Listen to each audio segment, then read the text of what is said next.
아멘.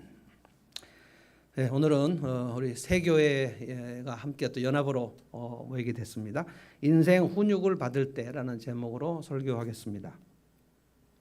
네, 오늘 말씀에 보면 하나님은 우리를 반드시 훈육을 하신다 그랬습니다. 훈육이 없으면 사생하다. 하나님의 자녀가 되면, 우리가 예수 믿고 구원받고 거듭나서 하나님의 자녀가 되면 하나님은 반드시 우리를 훈육하신다. 이것입니다. 그래서 한 가정에서도 부모가 자녀를 훈육을 할 때에 성경 전체에서 하나님이 우리를 어떻게 훈육하시는지 그 원리를 깨달으면 매우 많이 도움이 됩니다. 하나님이 우리를 훈육을 하시는데 우리의 자녀들도 하나님 훈육하시는데 우리 부모를 하나님의 훈육의 통로로 우리를 쓰시는 것이기 때문에 문제는 이제 우리가 어린 시절에 우리 부모님들의 훈육을 받을 때 그 부모님들이 하나님이 어떻게 우리들을 훈육하시는지를 잘 몰랐을 때, 잘 모르면 훈육을 잘 할 수가 없겠죠. 훈육이라는 것은 오늘 본문에는 징계라고 나와 있는데요. 징계라고 번역을 하면 좀 적절하지 않은 것 같아요. 징계는 잘못한 사람 벌 준다는 뜻이 훨씬 더 많이 들어있고, 우리말 징계라는 뜻은 그런데 오늘 이 징계라고 되어 있는 원어는 다 훈육이라고 번역해야 훨씬 더 적절합니다. 훈육이라고 할 때는 이제 영어로 디스플린인데요. 디스플린이 그 똑같은 어원으로 disciple 하면 이게 제자가 됩니다. 디스플린은 제자가 되는데 필수적인 훈육을 얘기하는 것입니다. 물론 우리가 잘못했을 때, 죄를 지었을 때 하나님께서 징계를 하시는 것도 분명히 있습니다. 그러니까 내가 불순종해서 하나님께서 징계를 주셨을 때 이것을 내가 그냥 훈육을 받는다라고만 생각하면 안 되고요. 훈육은 그 사람이 하나님의 자녀가 잘못하지 않았는데도 불구하고 하나님이 그를 온전하게 다듬으시기 위하여 그의 인생에 어려움을 주시는 것을 훈육이라고 합니다. 그래서 저는 여러 번 설명드렸는데 어떤 인생에 어려움이 오면 이것이 내 잘못으로 인한 하나님의 징계인지 아니면 내가 이 어려움을 당할 만큼 거기에 상응한 잘못을 하지 않았는데 이게 온 것인지, 말하자면 전쟁이나 이런 코로나로 인한 재난, 팬데믹 상황 같은 것은 우리가 그 전쟁이나 또는 우크라이나 전쟁으로 인해서 지금 물가가 오르고 굉장히 생활하기가 어려운데 이것이 우리가 무엇을 잘못했기 때문에 온 징계라고 말할 수 없는 것이거든요. 코로나도 우리가 뭘 잘못했습니까? 그런데 지금 온 것이고, 그랬을 때 훈육의 이제 목록은 무엇이냐면은 내 인생에서 가장 내가 원하는데 이것이 절대로 잘 안 이루어지는 것들, 이것입니다. 이것만 이루어지면 참 좋겠다고 생각되는데 하나님께서 그것을 허락해 주지 않으시는 것들입니다. 훈육을 잘 받은 아이들은 이제 부모가 하나님의 훈육을 잘 배우면 그 훈육의 방법을 자녀들에게 할 수가 있거든요. 훈육을 잘 받은 아이들은 굉장히 친밀감과 그리고 질서, 이것들이 잘 잡힙니다. 그래서 보기에 참 얘는 잘 컸다라고 생각되는 경우는 부모가 훈육을 잘했을 경우죠. 부모에게 훈육을 잘 못 받으면 좀 과도하게 혼내거나 또는 무관심하게 키우거나 그 어린 시절에 훈육을 잘 못 받으면 좀 버릇이 없는 아이가 되거나 아니면 지나치게 위축된 아이가 되거나 그렇게 되는 것이거든요. 하나님께서 우리를 훈육하실 때 어떠한 원리로 훈육하시는지를 알아야 됩니다. 하나님의 우리를 훈육하시는 그 성품은 두 가지입니다. 하나님의 사랑과 하나님의 공의입니다. 공의. 사랑은, 하나님은 사랑이신데 하나님께 반역하는 자들에게 하나님께서 벌 주시기도 하죠. 그래서 사랑은 따뜻함과 친밀감이고요. 공의는 단호함과 엄격함입니다. 그래서 훈육을 할 때는 사랑과 훈육이 같이, 사랑 안에 훈육이 들어있는 것이죠. 그래서 훈육을 할 때는 질서가 잡히도록, 각이 잡히도록 하는 것이고, 그 큰 분위기는 따뜻함과 친밀감 속에서 하는 것이죠. 지금 우리 텔레비를 틀기만 하면 오은영 박사가 나오는데요. 오은영 박사는 이제 정신과 전문의면서 그 아이들 훈육, 뭐 금쪽 상담소, 금쪽이 뭐 이런 얘기를 하는데 어린이들 하다가 이제 연예인 하다가 이제 아예 본격적 예능으로 들어간 것 같아요. 제가 볼 땐 좀 너무 많이 나오지 않나 싶습니다. 옛날에는 이경규가 텔레비만 틀면 나왔는데 이제는 오은영 박사 텔레비만 틀면 나오고 그분이 이제 그 CF도 막 계속 나오고 그래서 마치 연예인이 된 느낌이 드는데 오은영 박사가 이제 자녀들이나 부모들이나 또 연예인들을 상담을 해줄 때 어린 시절에 어떠한 훈육의 결핍이 있었는가? 그러니까 사랑의 결핍이 있을 수도 있고 훈육의 결핍이 있을 수도 있습니다.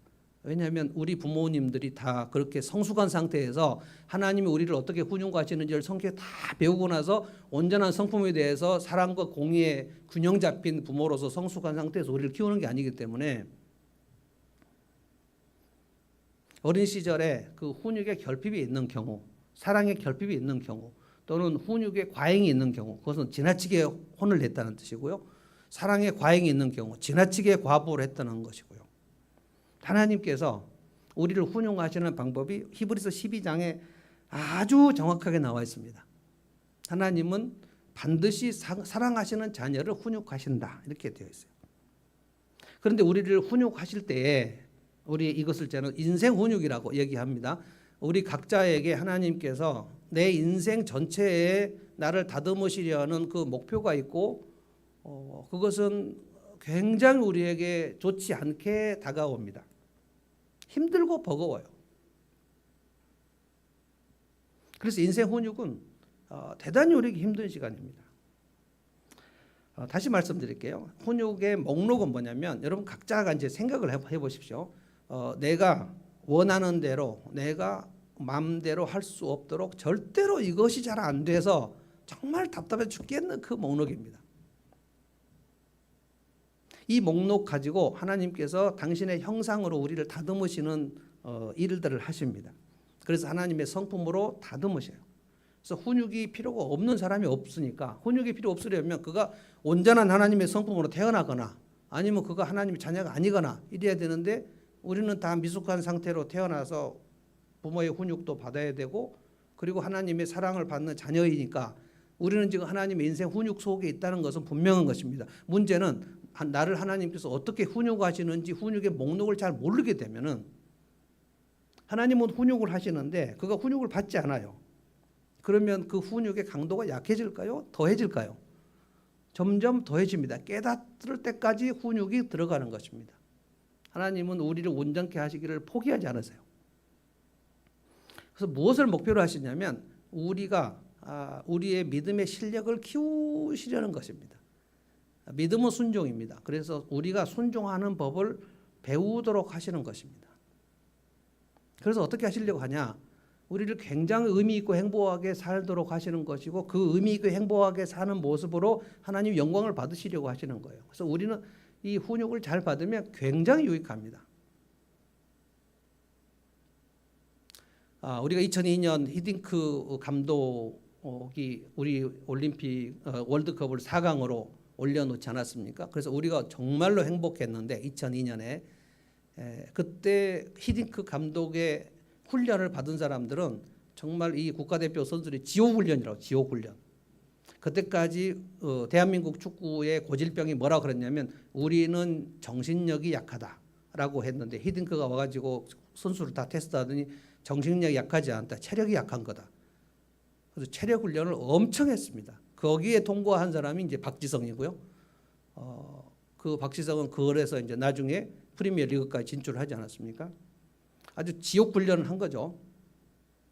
거기서 탈락한 사람들도 분명히 있었을 거고 히딩크 감독에 대든 사람도 있었을 거고 그런데 그 훈련을 통해서 어떻게 됐습니까? 이 20여 명의 국가대표 선수를 이 실력을 월등하게 키워가지고 유럽 선수들과 조금도 싸워서 뒤지지 않도록 그때 우리 정말 행복했거든요. 하나님은 우리를 그렇게 좀 실력 있는 사람으로 키우시려는 목표를 가진다는 거예요. 그래서 내게 오늘 이 설교를 들으시면서 내게 하나님은 인생 훈육을 무엇으로 하고 계시는지 지금도 현재 진행하고 계십니다. 우리가 인생 훈육을 하나님이 그만하시려면 우리가 완전 하나님의 성품으로 성숙이 됐거나 아니면 우리가 버림받았거나 둘 중에 하나이기 때문에 하나님께서 우리의 인생을 훈육하고 있지 않다라고 말할 수가 없기 때문에 이것을 생각해 보시자는 거예요. 그래서 훈육을 받을 때 오늘 이 말씀은 견디라는 거예요. 훈육을 견뎌내라는 거예요. 그래서 훈육을 견뎌내고 나면 상급이 반드시 있다는 거예요. 이 두 가지를 이제 말씀을 드리겠습니다. 훈육을 받을 때 어떻게 하자고요? 네, 말씀을 해보십시오. 어떻게 하자고요? 견디자는 거예요. 견뎌내자. 견뎌내자. 훈육을 견뎌내면 뭐가 있습니까? 상급이 반드시 있다. 이것을 이 히브리서 기자가 예수님의 인생에도 적용을 해버렸습니다. 예수님의 십자가의 고난을 이 훈육이라는 문맥에서 지금 설명을 해버렸어요. 그분은 독생자이시기 때문에 죄가 없으신 분이에요. 그럼에도 불구하고 예수님의 고난을 하나님께서 우리를 훈육하시는 차원으로 예수님의 십자가 고난을 설명하셨어요. 그래서 이 훈육을 각자 인생의 훈육을 견뎌내야 할 이유를 1절과 2절에 설명했습니다. 어떻게 견뎌내는가? 1절을 한번 보시겠어요? 그러므로 이렇게 구름대와 같이 수많은 증인이 우리를 둘러싸고 있으니 우리도 갖가지 무거운 짐과 얽매인 죄를 벗어버리고 우리 앞에 놓인 다름질을 참으면서, 이게 견디자는 뜻입니다. 참다. 무조건 참는 게 아니고 견디고 나면 반드시 상급이 있다. 이것을 생각하면서 참으면서 달려갑시다.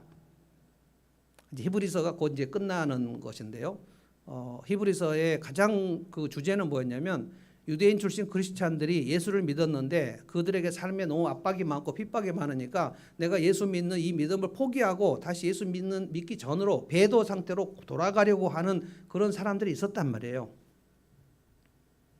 그래서 출애굽을 했는데 광야가 힘들다고 가나안 땅으로 가지 않고 애굽으로 돌아가려는 사람들이 많이 있었다. 이 구약 역사를 얘기하면서 지금 너희도 똑같다. 이미 지금 교회 안에 예수 믿기가 너무 힘들다고 해서 교회를 떠나서 신앙을 떠는 배도자들이 있었습니다. 그들을 향하여 남은 사람들이 도대체 저분은 예수 잘 믿는 것 같은데 왜 예수님을 떠났지? 라고 생각하니까 히브리서 기자가 그 본래 예수 믿은 게 아니었어. 한번 빛을 받고 은혜를 받고 눈물을 흘리고 찬송하고 기도하는데 그가 예수를 믿고 진짜로 거듭난 사람이었다면 계속해서 믿음의 성장이 있었겠지. 굉장히 무서운 얘기입니다. 이렇게 구름대와 같이 수많은 증인이 있다. 이 말은 지금 히브리서 11장을 전제로 하는 말입니다. 히브리서 11장에는 믿음으로 살았던 사람들 얘기가 쫙 유명한 사람들, 무명의 사람들 얘기가 나옵니다. 제일 먼저 믿음으로 아벨은, 믿음으로 노아는, 믿음으로 에녹은, 믿음으로 아브라함은, 믿음으로 모세는, 믿음으로 다윗은, 믿음으로 기드온은, 이 얘기를 쭉 하는데 그들의 각각의 삶 속에 굉장히 어려운 훈육이 있었다. 근데 그것을 견뎠다. 못 견딘 사람은 배교를 했다. 하나님의 인생 훈육을 견뎌내면 믿음이 엄청 실력이 커지고 그것을 통해서 상급이 엄청 많은데 하나님의 훈육을 견뎌내지 못한 사람은 믿음을 떠날 수밖에 없다. 둘 중에 하나밖에 없어요.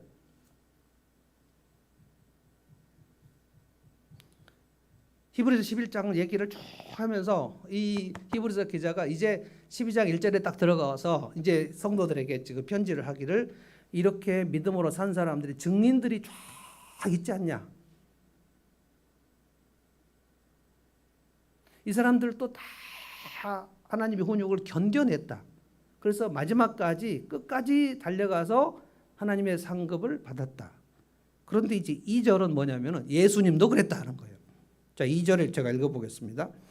믿음의 창시자요. 이 창시자란 말은 영어로 말하면 author, 저자를 말합니다. 저자. 책 쓴 사람 저자. 근데 믿음의 저자라는 뜻입니다. 믿음의 오리지널리티, 믿음이 무엇이냐라는 것은 예수님에게 있다는 거예요. 믿음이 뭐냐라고 할 때는 예수님이 하나님을 믿었을 때 그 믿음, 믿음의 창시자요 완성자이신 예수를 바라봅시다.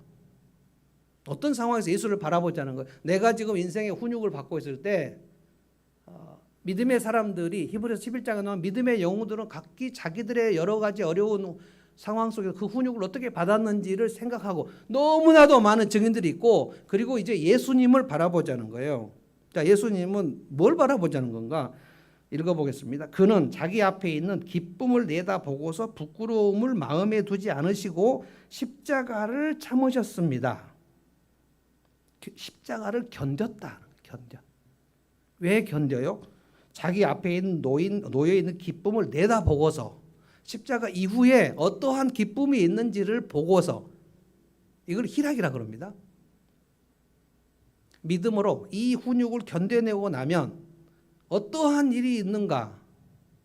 먼저 말씀드리면, 하나님께서 십자가에 끝까지 순종하신 예수님을 부활하시고 난 다음에 모든 하늘과 땅의 모든 피조물보다 예수님의 이름을 지극히 높였다 그랬어요. 만왕의 왕이 되게 하셨다 그랬어요.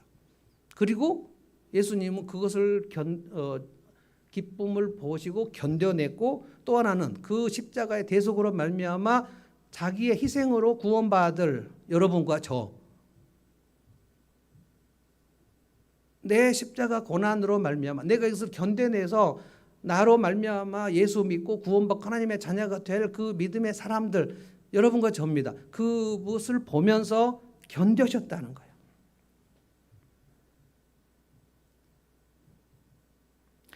하나님의 아들 독생자의 십자가 고난을 훈육이라는 차원에서 설명한 것은 히브리서가 유일하지 않나 싶습니다. 이걸 훈육이라고 한 거예요. 그러니까 훈육이라는 것이 잘못한 사람을 징계하고 벌하는 것이라고 한다면 예수님에게 안 맞는 거죠. 예수님이 뭘 잘못했습니까? 무슨 죄가 있어요?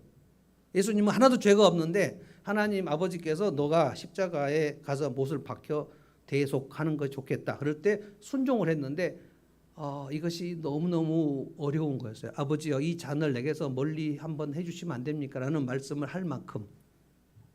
그래서 하나님께서 예수님에게 주신 훈육의 목록이 뭐냐면, 네가 하나님이지만, 너하고 나하고 지금 동등한 하나님이지만 네가 사람이 되면 어떻겠니? 이거는 어느 정도 낮아져야 하나님이 사람이 되는 것인가요? 이게 성육신이거든요. 우리하고 개미하고는 전부 피조물의 수준입니다. 우리 차원이 같아요. 피조물이니까. 하나님은 창조주이신데 피조물의 차원으로 내려오시는데 하나님께서 아들아, 이것이 너의 미션인데 할 수 있겠냐? 그래서 가장 어려운 인생의 훈육은 우리가 낮아지는 경험입니다. 낮아지는 경험이죠. 하나님이 때로는 우리를 낮추시지 않습니까? 사람들 앞에서 그 얼굴이 좀 얼굴을 들 수 없는 그런 상황으로 우리를 몰아가실 때, 하나님 나를 훈육하시는구나 생각해야 돼요. 낮아지시는 거죠. 그 다음에 인간들이 하나님의 아들을 멸시하지 않았습니까? 네가 하나님의 아들 맞냐? 웃기는 소리 하지 마라. 대제사장이 예수님을 얼마나 멸시했습니까? 물어본 적이 있어요. 네가 찬송받을 자의 아들을 그분이 맞냐? 대제사장은 믿지 않았어요. 근데 자꾸 예수님이 자기가 하나님의 아들이라고 하니까 물어본 거예요. 하나님의 아들 맞냐라고 못 물어보고 찬송받을 자의 아들이 맞냐라고 물어보니까 예수님 맞다. 네가 그렇게 말했다. 그래서 대제사장이 있을 수 없다 그래서 막 자기 옷을 찢으면서 괴로워했어요. 이렇게 어떻게 거짓말을 할 수가 있냐. 그래서 이거는 너는 신성모독이다. 네가 하나님의 아들이라고 얘기하면 난 미치겠다 지금. 그래서 막 자기 옷을 찢고 절망할 정도였어요. 그거는 예수님이 하나님 아들인데 안 믿어주는 거잖아요. 무시하는 거잖아요. 여러분이 만약에 제가 목사입니다. 그러면 여러분이 옷을 찢으면서 막 당신 어떻게 목사야? 목사인 증거를 대봐 막 얘기하고 목사가 안 믿어주고 설교 듣는데 다 나가버리고 그러면 제가 얼마나, 난 목사 맞는데 나 신학교 졸업하고 안수 받았고 지금 설교 라이센스 받아 하는 건데 왜 안 믿어주지? 하나님의 아들로 인정을 해주지 않았잖아요. 그리고 대제사장 헤롯, 빌라도 그 앞에서 얼마나 조롱을 받고 로마 군병들이 막 때릴 때 그냥 가만히 계시고 가룟 유다가 배신하고 베드로까지도 배신하고, 그러니까 낮아지는 경험, 배신을 당하는 경험, 오해를 받는 경험, 누명을 쓰는 경험, 이 모든 것들이 예수님에게 온 훈육이었단 말입니다. 그런데 하물며 하나님이 죄가 많은 우리를 온전하게 훈육하시기 위해서 이런 경험을 하지 않게 하실 거라고 생각하십니까?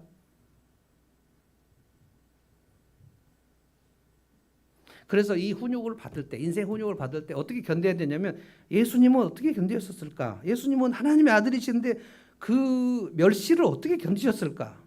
여러분 누군가의 무시받으면 굉장히 힘들지 않습니까? 버림받으면 또 엄청 힘들지 않습니까? 그래서 버림받는 경험하고요. 왕따 되는 경험하고요. 무시당하는 경험하고요. 내가 내 마음대로 물건을 살 수 없도록 우리가 공포해지는 경험을 하고요. 자식이 내 마음대로 안 크는 경험을 하고요. 어떤 이는 태어났는데 아이가 장애인 경우도 있는 거고요. 어떤 사람은 결혼을 했는데 배우자가 너무 내 속을 상하게 해가지고 도대체 내가 평생을 어떻게 이 인간하고 같이 살까? 이거 다 훈육입니다. 자, 서로 옆 사람을 보지 마세요. 그거 들키면 안 돼요. 그때 우리 주님이 이것을 어떻게 견뎌내셨는가를 생각 안 하는 거예요. 이 주님의 고난을 우리의 훈육을 견디는 모델로 지금 얘기한 겁니다. 어떻게 주님은 견디셨을까?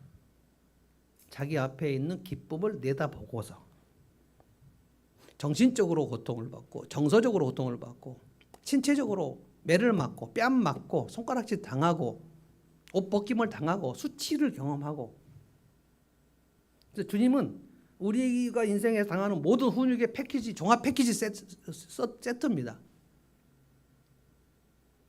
우리가 인생 훈육을 좀 받을 때 너무 막 충격을 받으면 왜 나한테 이런 고난이 왔는가 막 생각하면서 하나님을 원망하고 막 불평하고 뭐 그렇게 들어가 버립니다. 좀 이따 설명하겠죠. 우울증도 그런 하나님의 훈육을 받지 못하고 그것을 회피하려는 시도. 이건 M 스코트 팩에 아직도 가야 할 길 보면 모든 신경증과 우울증은 도피의 결과다. 가장 큰 도피는 중독으로 들어가 버리는 거죠.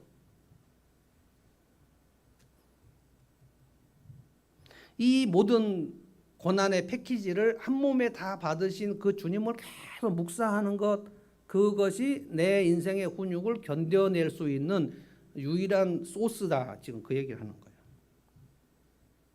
주님은 그 십자가 고난을, 그 앞에 있는 기쁨을 내다보시고 그것을 견디시고 참았다. 이 참았다는 게 성령 열매는 오래 참음인데요. 오래 참음이라는 게 그냥 꼭 참았다는 뜻이 아닙니다. 이것을 견디고 나면 어떤 일이 있는가를 보고, 아이들이 공부를 하고 나서 쉬는 시간이 있다, 이것을 생각하는 거죠. 그리고 내가 숙제를 다 하고 나면 엄마가 뭘 나한테 줄 거다라는 그 반대 급부를 생각하면서 견디는 거잖아요. 4절에 보면 여러분은 죄와 맞서서 싸우지만 아직 피를 흘리기까지 재앙한 일이 없다. 여러분은 하나님께서 여러분을 향하여 자녀에게 말하다시 권면을 잊었다. 이것은 좀 견디는 일을 잘 못하는 성도들에게 얘기하는 겁니다.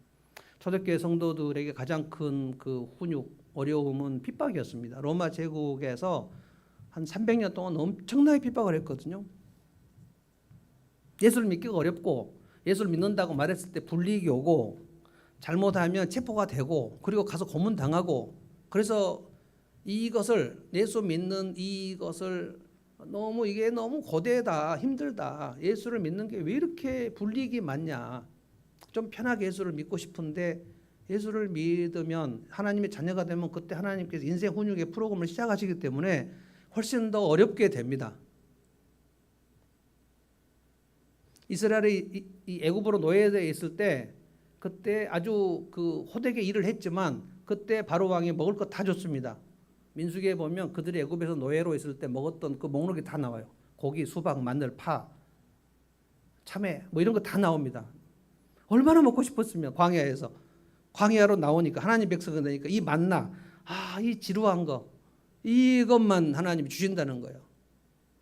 왜 만나를 지금 먹습니까? 광야에 먹을 것이 없으니까 하나님이 기적적으로 매일 지금 내리고 계시는데 기적을 맛보면서 불평하는 거예요.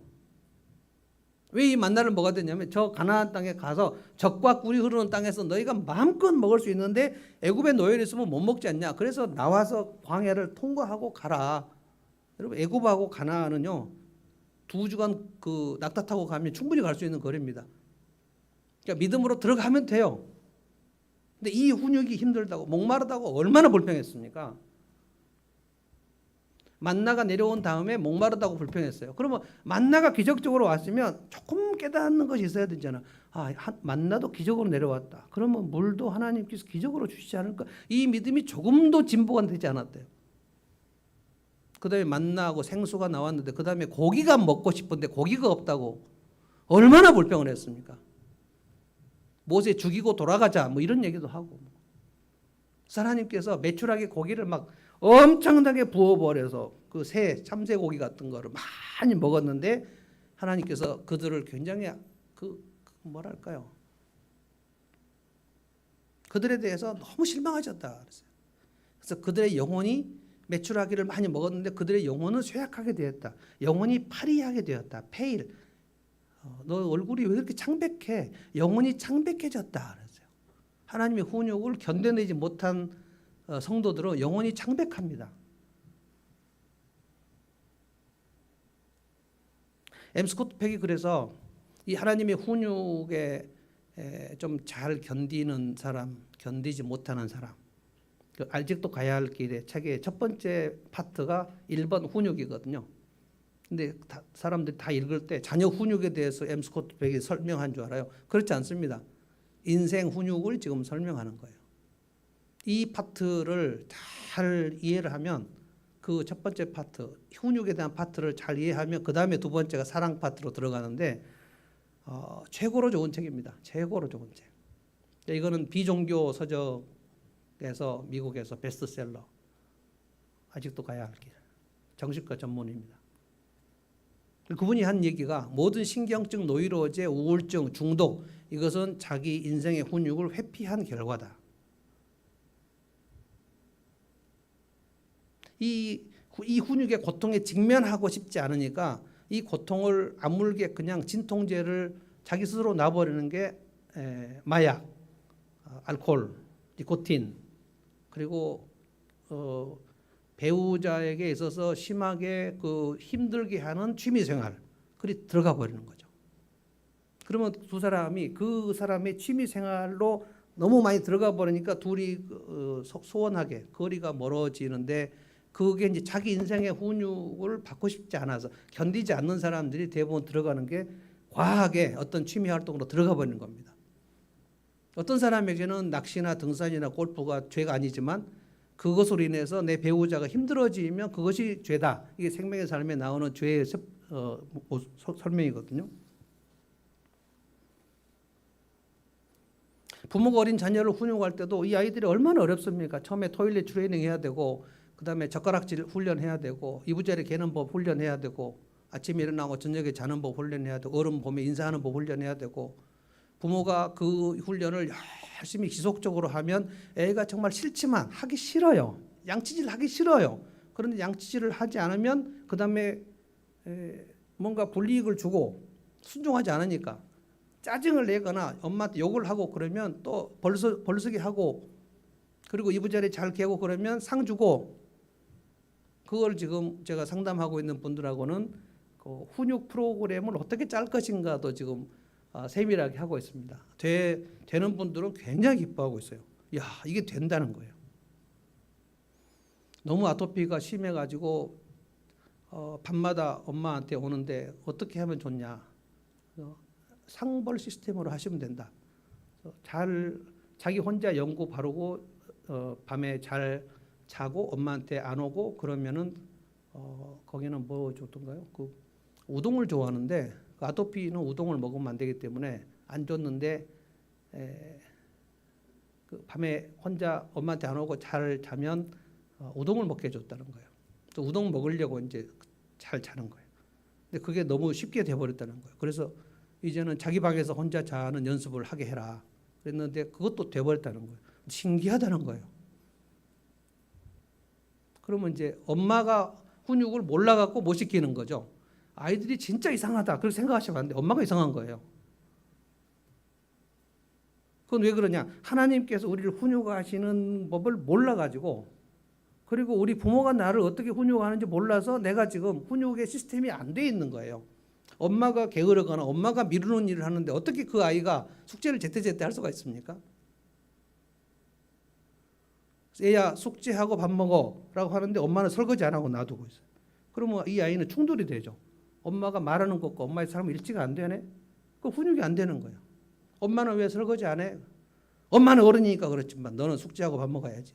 아, 이건 내가 잘못 태어났나? 이런 생각하죠. 이 집은 왜 이러지? 대부분 하나님의 훈육이 시작될 때 성도들이 하나님을 떠나버리는 쪽으로, 너무 싫다. 하나님 나한테 왜 이러세요? 나한테 왜 이렇게 가혹하게 하시냐고요. 내가 뭘 잘못했냐고요. 그럼 분명히 생각하셔야 돼요. 하나님의 훈육은 잘못한 사람에게만 온다, 잘못하지 않은 사람에게도 온다. 이걸 아셔야 돼요.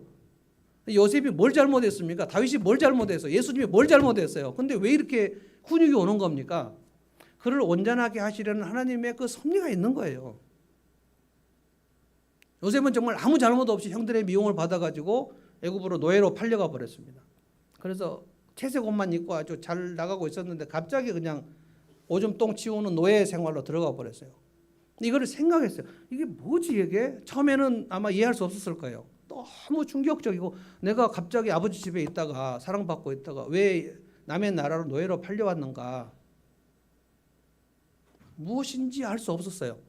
그런데 나중에 창세기 45장 보면 하나님께서 나를 애굽의 총리로 만드셔서, 그리고 이 기근을 해결하고 우리 아버지와 형들을 이 기근에서 구원하기 위하여 나를 먼저 보내셨구나.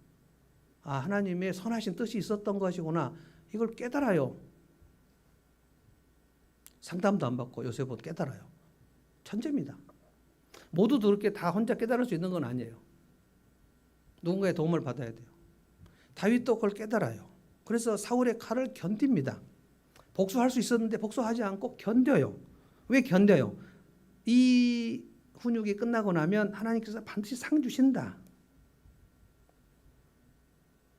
그래서 이 의미를 깨닫지 못하면, 하나님은 나에게 어떤 목록으로 지금 어떻게 훈육을 하고 계시는가, 이걸 깨닫지 못하면 짜증이 나는 거예요. 짜증. 왜 나한테 이런 고난이 왔는가? 왜 나한테는 이런 자식이 나왔는가? 왜 나한테 이런 남편이 나왔는가? 왜 나는 이 직장에 이 모양 이 꼴인가? 지금 아마 코로나 시대에 지금 고물가가 돼가지고 스태그플레이션이 되니까 이제는 우리가 점점 경제적으로 압박이 엄청 옵니다. 그런데다가 지금 코로나뿐만 아니라 원숭이 두창까지 지금 독일에서 막 발병이 돼가지고 저는 정말 이 원숭이 두창 막 피부병 그거 보니까 코로나하고는 게임이 안 되는 것 같아요. 그리고 또 이름을 알 수 없는 바이러스들이 가나, 기니, 아프리카에서 또 상륙을 하고 있습니다. 그러니까 우리는 앞으로 이 마스크 벗고 아주 자유롭게 생활한다, 이것은 어려울 것 같아요. 그러니까 경제적으로 힘들고, 바이러스 때문에 힘들고, 사람들의 사랑은 식어지고, 앞으로 그러니까 우리의 인생의 훈육은 점점 강도가 세지지 점점 약해지지는 않을 것입니다. 이 훈육이 올 때 견뎌내는 그 근력, 그것은 유일하게 무엇을 통해서 근력을 기우는가? 우리 주님은 어떻게 참으셨을까? 어떻게 견뎌냈을까를 계속 생각해야 된다는 거예요. 그래서 복음서도 읽어보시고 바울 서신도 읽어보시고 성경을 계속 읽어서 하나님께서 예수님을 어떻게 훈육하셨는지, 예수님이 어떻게 그 고난을 견뎌내셨는지, 모세는 어떻게 견뎌냈는지, 요셉은 어떻게 견뎌냈는지, 다윗은 어떻게 견뎌냈는지, 사도 바울은 어떻게 견뎌냈는지, 그것을 계속해서 깨닫지 않으면 우리는 이 훈육을 포기하고 싶어진다는 거예요. 그러면 하나님 떠나버려요. 예배를 떠나버려요. 하나님 나한테 너무하셨다는 거예요. 그래서 5절에 훈육을 견디지 못하는 경우를 지금 얘기한 것입니다. 5절을 읽어보시면 하나님께서 여러분을 향하여 자녀에게 말하듯 하신 이 권면을 잊었습니다. 자, 내 아들아, 주님의 징계를 가볍게 여기지 말라. 징계를 가볍게 여긴다. 이 뜻은 뭐냐면, 하나님이 훈육이 오는데 내가 하나님 훈육을 꼭 받아야 돼? 하나님 훈육이 어디 있어? 내가 이렇게 잘해내고 있는데 뭘 하나님이 훈육을 해? 이렇게 하나님의 훈육을 그냥 경홀히 던져버린다는, 이것을 진지하게 받지 않고, 마치 어린아이가 화장실 가서 물 내리고 와. 근데 이 아이가 이 훈육을, 엄마의 토일렛 트레이닝 훈육을 대수롭지 않게 여겨버린다. 엄마 그냥 물 안 내리고 가면 안 돼? 그리고 그냥 안 내려. 그러면 결국 아이가 이겨버리면 어떻게 됩니까? 그 아이는 화장실에 물을 내리지 않고 그냥 살게 되는 아이가 돼서, 그럼 나중에 크게 문제가 어떻게 터질까요? 아이가 결혼했을 때 그 배우자가 도대체 왜 화장실 물 안 내리고 이렇게 나가는 거야? 그러면 굉장히 화를 내겠죠. 우리 집에서 아무 문제가 없었는데 네가 왜 그래? 이해할 수 없는 일들이 벌어지는 거죠. 그러니까 부모의 훈육이 제대로 안 되면 결혼해서 엄청난 일들이 일어난단 말입니다. 자기 정리하는 것을 처음부터 훈육을 하지 않으면 자기 주변을 정리하지 못하는 상태로 결혼을 하게 된단 말이에요. 그러면 그 배우자를 엄청 힘들게 하는데 문제는 자기가 내가 이 배우자를 어떻게 힘들게 하는지조차 인지를 할 수 없다는 거. 우리 집에서 괜찮았는데 네가 왜 그러냐. 훈육이 이제 엉망이 되어버리는 경우죠. 하나님의 훈육을 받을 때 가볍게 여기지 말라는 거예요. 나만 하나님 미워하셨다 이렇게 생각하지 말라는 거예요. 어떤 질병이 오면 제일 먼저 성도들이 하는 게 하나님 나한테 왜 그러시냐. 내가 뭘 잘못했다 그러시냐.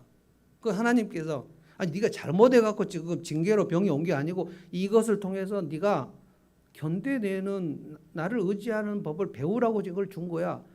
듣지 못해요. 훈육이 올 때는 항상 그렇게 감당할 수 없게 옵니다. 감당할 수 있는 이 정도는 간단해. 이건 훈육이 아니에요.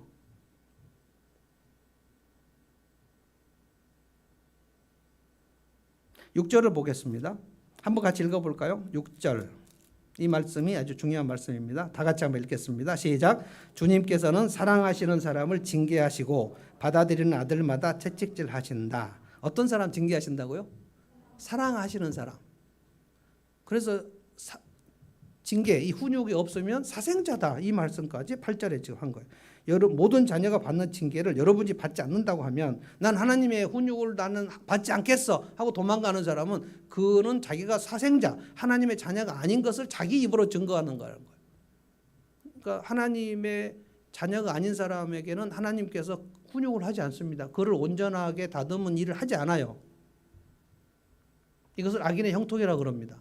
하나님의 택함받지 않는 자녀는 아무리 하나님께 죄를 많이 지어도 하나님께서 건드리지 않아요.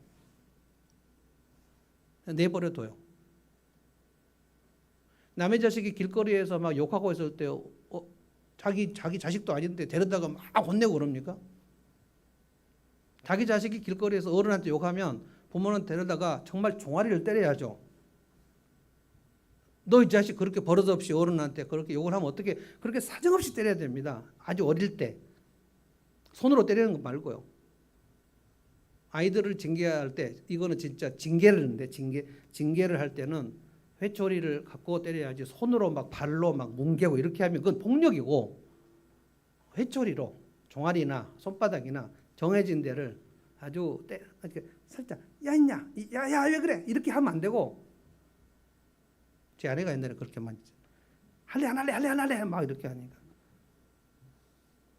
우리 대은이는 이런 일이 있었어요. 계속 뭔 일인지 생각이 안 나는데 할 거야 안 할 거야 라고 얘기하면 얘는 꼭 울면서 안 하겠다고 하는데 안 할 거야 할 거야 그러면 울면서 꼭 하겠다 그래요. 그래서 또 맞고 계속 하겠다고 울면서도. 하나님은 사랑하시는 자를 징계하신다. 하나님은 사랑하시는 자를 훈육하신다. 그때 하나님의 훈육을 받는 유일한 방법, 예수님을 생각하면서 예수님이 견뎌냈듯이 나도 견뎌내자. 그런데 내가 견뎌낼 힘이 없어요. 견뎌낼 힘이 없으면 포기할까요? 힘을 달라고 구할까요? 하나님께 하나님 내가 이것을 견뎌낼 힘이 없습니다. 힘이 없어요. 주님 내게 힘을 주십시오. 이게 기도입니다. 그래서 하나님을 의지하는 것은 내가 하나님의 훈육을 견뎌낼 수 없으니 주님 힘을 주십시오. 그래서 하나님을 의지하는 것은 하나님께 힘을 달라고 기도하는 거예요. 내가 힘이 있으면 뭐 때문에 하나님께 의지합니까? 힘을 달라고 기도할 필요가 없죠. 내가 힘이 없으니까 자 힘이 없어요. 자 그러면 둘 중에 하나밖에 없습니다. 하나님께 힘을 달라고 기도하든지 아니면 넘어져 자빠져 버리든지 둘 중에 하나밖에 없어요. 그런데 성도들이 하나님 훈육을 받을 때 넘어져 자빠져 버리는 경우가 훨씬 많아요. 하나님께 힘을 달라고 구하지 않고. 근데 이 방법밖에 없어요. 하나님 도와주십시오. 내게는 힘이 없습니다. 이것을 믿음이라고 합니다. 믿음은 하나님을 의지하는 거예요. 근데 하나님 의지하는 방법은 뭐냐면 하나님 내가 이 자식들을 내가 내 힘으로 키워낼 방법이 도대체 없네요. 주님 어떻게 하면 좋겠습니까? 주님 나를 도와주십시오. 나는 이 사람하고 도저히 잘 지낼 길이 없네요. 어떻게 할까요? 주님 나를 도와주십시오. 주님 내 사업을 이거 어떻게 왜 이렇게 안 될까요? 내 힘으로 아무리 해보려도 안 됩니다. 주님 나를 도와주십시오. 하나님 내 이 병 아무래도 안 되는데 왜 이렇게 이 병이 힘들까요? 주님 나를 도와주십시오. 주님 나를 도와주십시오. 다 같이 한번 따라서 할 거예요. 주님 나를 도와주십시오. 이게 믿음이에요. 믿음. 주님 나를 도와주십시오. 주님 내게 힘을 주십시오. 내가 이것을 해낼 힘이 없습니다. 그 고백 들으려고 훈육을 하시는 거예요. 그러면 계속해서 이게 뭐 한 번 주님 나를 도와주십시오 하면 착 도와준다는 게 아니에요. 그러면 오래 참으면 열매가 맺히지 않아요. 그리고 오래 참으면 열매가 맺히려면 금방 들어주셔야 돼요? 안 들어주셔야 돼요? 그게 묘미입니다. 네가 6개월만 참으면 들어주겠다 이런 말씀이 없어요. 주님의 약속은 가장 우리 불리한 게 타이밍을 주시지 않았어요. 그래서 믿음으로 뭘 바라냐면 이 훈육이 끝나면 상급이 있다. 자, 한번 따라서 하십시오. 이 훈육이 끝나면 상급이 있다. 이거를 히브리서의 11장의 믿음의 영혼으로도 다 믿었고요. 상 주시는 하나님, 상 주시는 하나님. 바울 사도도 상 주시는 하나님 굉장히 많이 강조했고 예수님도 산상보훈에서 상 주시는 은밀히 보시는 하나님께 상 주시는 하나님을 기대하라. 예수님 자신도 내가 이 고난을 다 극복하고 견디고 난 다음에 십자가의 죽음 다 이루었다 하고 돌아가시지 않았어요? 다 이루었다 하고 난 다음에 운명하셨어요. 그 이후에 아버지 하나님께서 나를 살리시고 높이시고 그리고 내 죽음을 통해서 수많은 사람들을 구원하실 그것을 바라보는 거예요. 그래서 믿음은 소망입니다. 믿음은 소망이에요. 믿음이 있는데 절망한다. 이거 말이 되지 않아요. 그래서 제가 여러분 사도신경 후에 다시 여러분들에게 몇 가지 질문하고 이 믿음으로 이 세상을 승리하시라는 거예요. 이 훈육을 믿음으로 견디는 사람은 어떤 열매가 있는가 보십시오. 11절에 무릇 징계는 어떤 것이든지 그 당시에는 즐거움이 아니라 괴로움으로 여겨지지만 자 훈육은 괴롭다. 그런데 나중에는 이것으로 훈련받은 사람에게는 정의의 평화로운 열매 좀 너무 쉽게 풀어버렸어요. 의의 열매, 평강의 열매, 희락과 평강 이런 것들을 하나님이 주신다는 거예요. 믿음으로 견디고 나면 하나님이 주시는 게 두 가지 선물이 평강이 오고요. 그 다음에 희락이 옵니다. Peace and joy. 이 두 개가 와요. 그럼 삶이 굉장히 안정됩니다. 이 믿음의 이 훈육이 끝나지 않았는데 내 삶에 평강과 희락이 와요. 그것을 성경에서 자족이라고 합니다.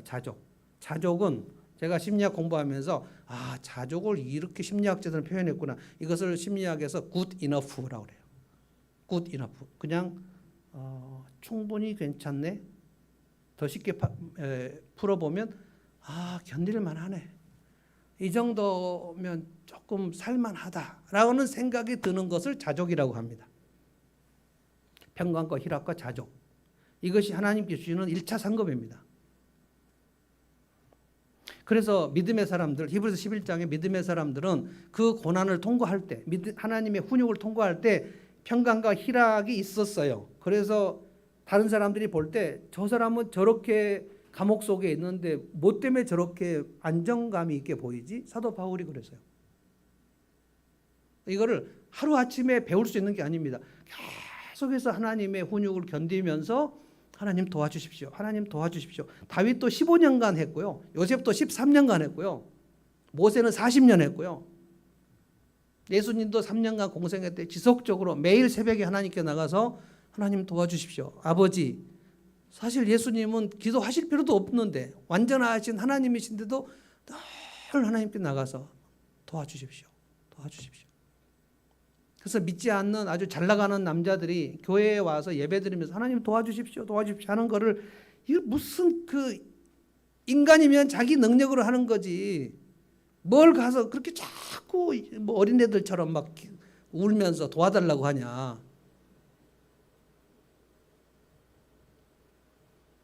근데 그 사람은 그렇게 하라고 그러시고요. 우리는 그냥 성경이 가르치는 대로 하나님 내게 힘을 주십시오. 도와주십시오. 이것을 견디고 난 다음에는 주님께서 평강과 희락을 주실 줄로 믿습니다. 평강은 샬롬이고요. 희락은 기쁨입니다. 그러니까 이 상황 속에서도 하나님께서 나를 붙들고 계신다는 그 강력한 믿음이 평강과 희락으로 나오는 거예요. 그냥 예수 믿고 바로 그 다음 날부터 평강과 희락이 오는 게 아닙니다. 근육 운동 시작하면 그 다음 날 갑자기 근육이 빵빵하게 생깁니까?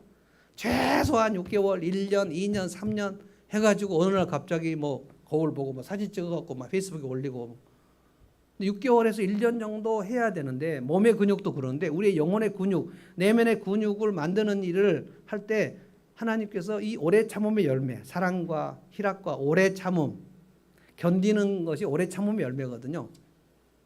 간단하지 않습니다. 하나님은 우리를 하나님 일을 많이 하게 하시려고 그러는 게 아니고 하나님의 성품으로 온전케 하시려고 그러는 거예요.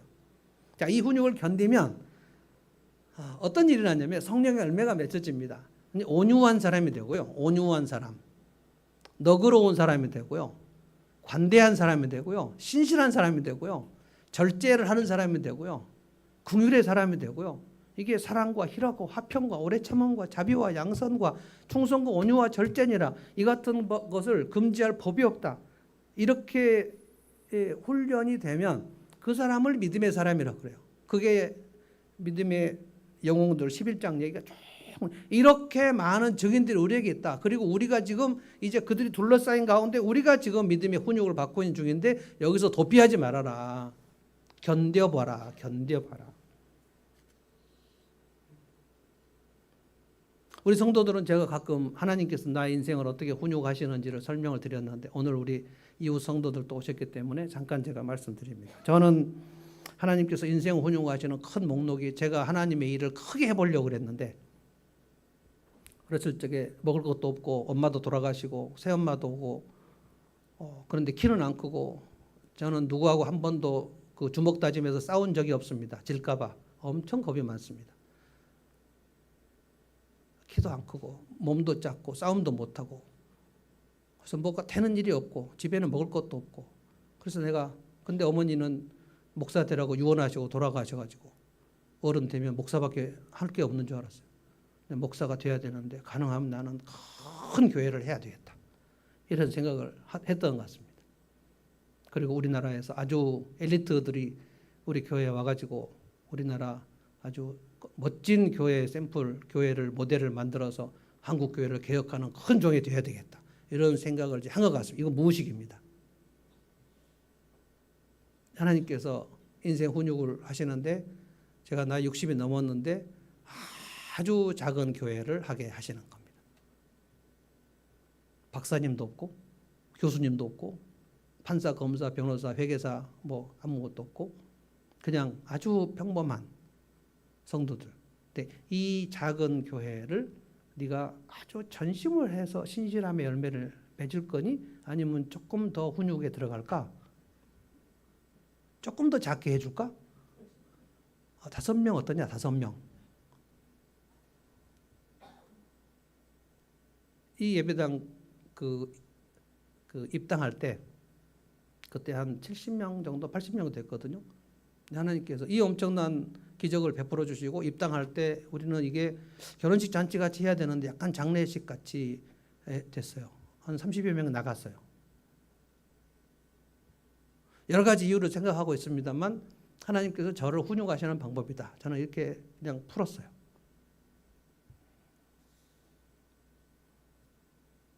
작은 일 충성하게 하시는 것 하나를 깨닫게 하시려고 하나님은 정말 많은 일을 하시더라고요. 열심히 대학생 때부터 가르쳤는데 한 10몇 년 가르쳤는데 다 배우고 가서 지금 다른 교회 가서 집사하고 목자하고 다 하고 있어요. 그래서 이제 저는 또 무슨 훈육에 들어갔는가? 공든탑이 무너지는 훈련. 여러분 공든탑은 무너집니까? 안 무너집니까? 무너져 보셨나 보죠? 그 속담에 공든탑이 무너지랴? 그랬는데 저는 그 속담은 고쳐야 된다고 봅니다. 공든탑은 무너진다. 무너지더라고요. 그래서 이제 그 다음에 공든탑이 무너지면 두 가지 방법이 있어요. 대안이 다시 탑 쌓는다 아니면 다시는 안 쌓는다. 자, 1번 다시 쌓는다. 2번 다시는 안 쌓는다. 자, 뭐가 마음에 드십니까? 다시 쌓는다? 하나님이 훈육을 아주 견뎌내신다고 말해요. 전 그거 지금 하고 있는 중입니다. 공든탑은 무너지더라고요. 그리고 사업 열심히 하면 절대 안 망합니까? 망할 때가 많습니까? 요즘에는 치킨집, 커피숍 뭐 이런 거 하면 망할 때가 참 많아요. 열심히 커피숍을 잘 하고 있는데 스타벅스가 바로 앞에 들어오는 경우도 있고. 그럼 망하는 겁니다, 그냥. 열심히 그 햄버거 팔고 있는데 맥도날드가 그 앞에 떡 들어오면 망하는 겁니다. 그럼 하나님 나한테 왜 이러십니까? 훈육이야. 네 비즈니스로 내가 훈육을 하고 있는데, 그래서 그날부터 교회 떠나버리고 막 신앙 떠나버리고 하나님 나한테 너무하셨다.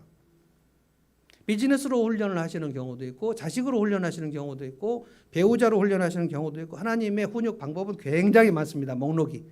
그러니까 정신 안 차리면 목록이 늘어납니다. 얘가 이래도 정신을 안 차리네. 그러면 조금 다른 걸로 한번 해볼까? 좀 세게 옵니다. 목표는 여러분을 온전케 하시려는 목표이기 때문에 하나님이 포기하실 수 없어요. 하나님 절대로 포기 안 하십니다. 되게 무섭죠? 무서운 얘기예요. 우리를 훈육하시는 건 절대 포기하지 않으십니다. 자기 성격이나 자기 수완 같은 것을 믿고 가는 사람은 비즈니스 계속 맡기게 하십니다. 목양도 그래요. 목양도. 내 성격으로 목자 목녀 하면 엄청 잘할 수 있을 거야. 그런 사람 6개월도 못 해갖고 완전히 목장이 깨져버려요. 뭐 요리 솜씨로 목녀를 할 수 있다고요? 나는 요리를 잘하니까. 안 되거든요. 내가 뭔가 할 수 있다고 생각하는 한 하나님의 훈육이 세게 들어온다는 사실을 아셔야 돼요. 전 제가 목회하면 구름대같이 몰려올 줄 알았어요. 상가 6층에서 개척을 했는데 진짜 안 오더라고요. 저희 교회하고 세대된 교회하고 걸어서 5분인데 어떤 성도가 우리 교회 나오다가 우리 교회가 너무 멀다고 세대된 교회로 갔어요. 전 세대된 교회 싫어합니다. 그냥 견뎌내는 훈련이란 말이에요. 견뎌낼 때 뭘 견뎌내요? 하나님 도와주십시오. 하나님 의지합니다. 이게 믿음이에요. 이 믿음을 계속 그러면서 예수님이 어떻게 견뎌내셨는가? 요셉이 어떻게 견뎌냈는가? 사도 바울은 어떻게 견뎌냈는가? 그분들이 한결같이 예수님의 고난을 생각하면서 예수님 어떻게 견뎌냈는가? 히브리서 12장에 나오는 대로 그걸 견뎌내는 그 견뎌낼 자료는 예수님의 견뎌내심이에요. 예수님은 죄도 없는데 그렇게 멸시를 받으셨고 배신 받으셨고 오해를 받으셨고 능욕을 받으셨고 수치를 당하셨고 누명을 쓰셨고 뺨도 맞으셨고 매도 맞으셨고 가시 면류관 피도 흘리셨고 그냥 견뎌내셨어요. 견뎌내셨어요. 이걸 영어로 endurance, patience, 오래 참음. 근데 인생의 훈육은 1년 견뎌내면 끝나는 게 아니에요. 여러분 뇌성마비 장애아를 그 집에서 태어나면 그냥 평생 가는 겁니다. 그냥 애가 뭐 기도 열심히 하면 갑자기 막 일어나 갖고 정상적 학교 가고 막 그렇게 하지 않아요. 이거를 그냥 내가 가슴에 안고 이걸로 하나님께서 나를 훈육하시는구나. 그래 이 정도면 견뎌낼 만하지. Good enough. 이거 그냥 견뎌내자. 그러면 그의 인생에 희락과 평강이 열매가 맺어지죠. 그러면 뇌성마비 자녀를 두고 있는 엄마가 어떻게 저렇게 안정감 있게 신실하게 살 수 있을까를 많은 엄마들이 보죠. 저 사람 어떻게 저렇게 살지? 그러면 이제 호기심이 나서 견딜 수 없어요. 조용히 와서 물어봅니다. 아니 아무개 엄마 지금 뇌성마비 애가 이렇게 있는데 당신 얼굴을 보면 왜 이렇게 뭐가 있는 것처럼 보이는데 왜 그래? 어떻게 그렇게 살아? 아무개 엄마 나 예수 믿어. 엄청난 설득력이 있는 전도가 돼버립니다. 도대체 뭐지? 저 힘이 뭐지? 어떻게 저렇게 평화스러운 얼굴을 할 수 있고 어떻게 저 집이 저런 아이를 데리고 있으면서도 저렇게 화목하게 살 수 있지? 와 정말 놀랍다. 반드시 물어보게 돼요. 그 환경으로 말미암아 많은 사람들이 주님 앞에 오게 되는 대로 하나님이 쓰신단 말이에요. 이거였구나. 우리 믿음의 선배들은 믿음의 선진들은 그렇게 자기 삶에서 아주 막 숨이 턱턱 막힐 정도의 열악한 환경을 거치지 않은 사람이 한 명도 없습니다. 사도 바울은 아무 잘못도 없이 에베소에 갔는데 폭동이 일어나가지고 저 사도 바울을 죽여야 된다. 그래서 에베소의 콜로세움 같은 연극장에 들어가고 막 소란이 나고 폭동이 일어났고 사도 바울의 그 2명은 막 잡아 들어가고, 그래서 도대체 하나님이 나를 에베소로 보내서 왔는데 왜 이렇게 일이 안 풀리는 것인지 그냥 마음에 사형 선고를 받은 것처럼 숨 쉴 수가 없었다. 도대체 왜 이런 고난이 오는지 처음에는 이해할 수 없었다. 그런데 내가 마침내 한 가지를 깨달았다. 나 자신을 의뢰하지 않고 오직 죽은 자를 살리신 하나님만 의뢰하게 하려고 이 일을 행하셨구나. 그래서 하나님 의지하는 것이 가장 중요하구나. 이거 깨닫게 하시려고 그 하나님의 에베소 폭동이 일어난 것을 깨달아요. 요셉도 이걸 깨달았습니다. 다윗도 깨달았습니다. 사도 바울도 깨달았습니다. 그리고 다 자족을 누렸습니다. 그래, 감옥도 이 정도는 괜찮은 거 아닌가?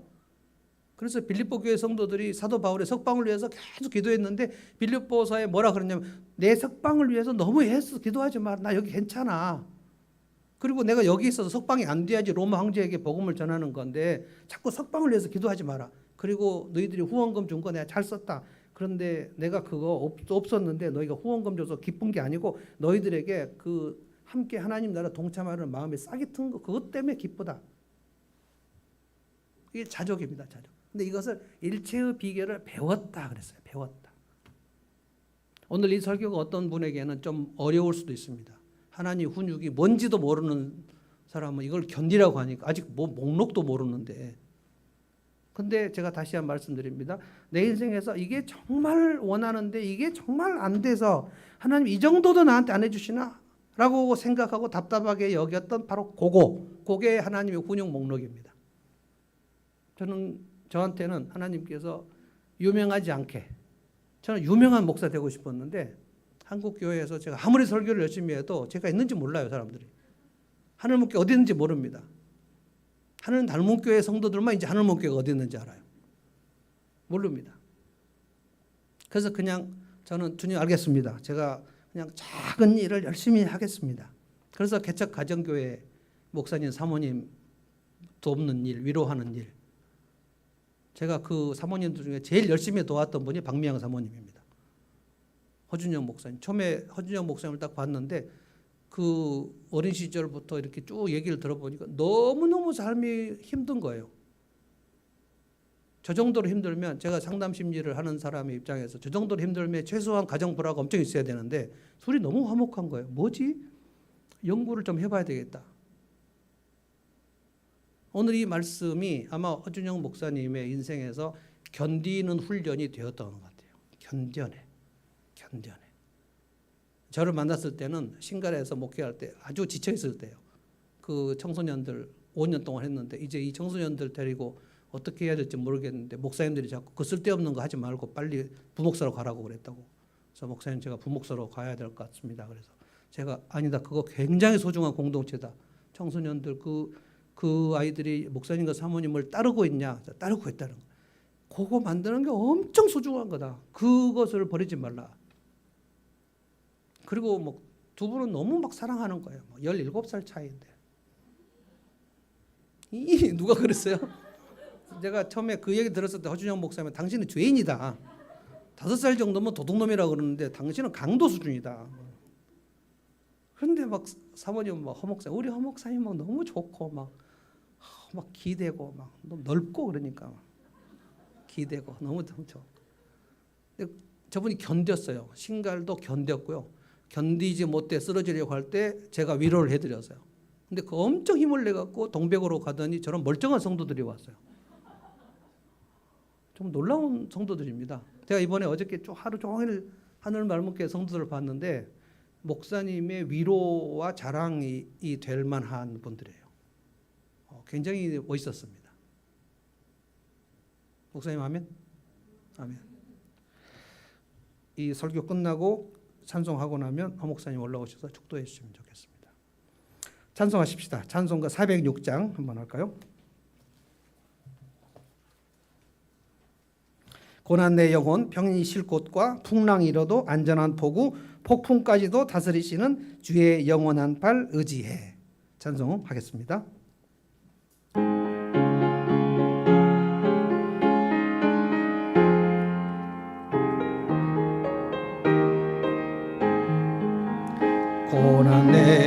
영혼 편히 쉴 곳과 풍랑이로도 안전한 보고 폭풍까지도 다스리시는 주의 영원한 팔 의지해 주의 영원하신 팔 함께 하사 항상 나를 붙드시니 어느 곳에 가든지 요동하지 않음은 주의 팔을 의지함이 세상 친구들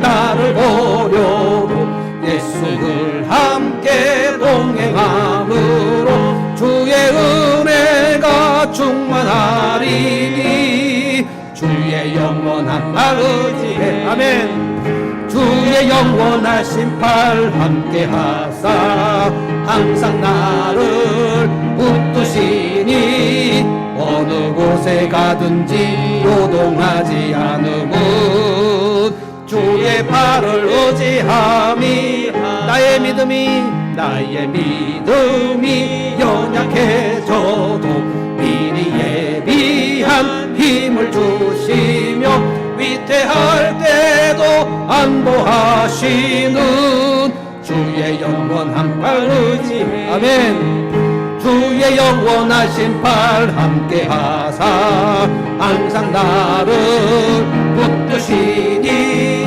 어느 곳에 가든지 요동하지 않음은 주의 팔을 의지함이라 능치 못한 것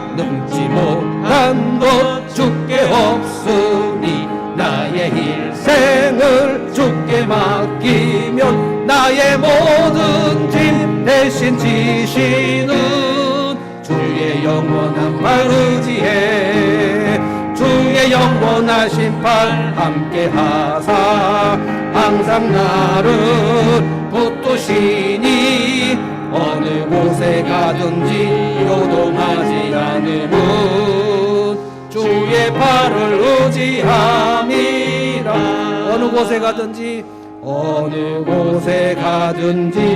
요동하지 않음은 주의 팔을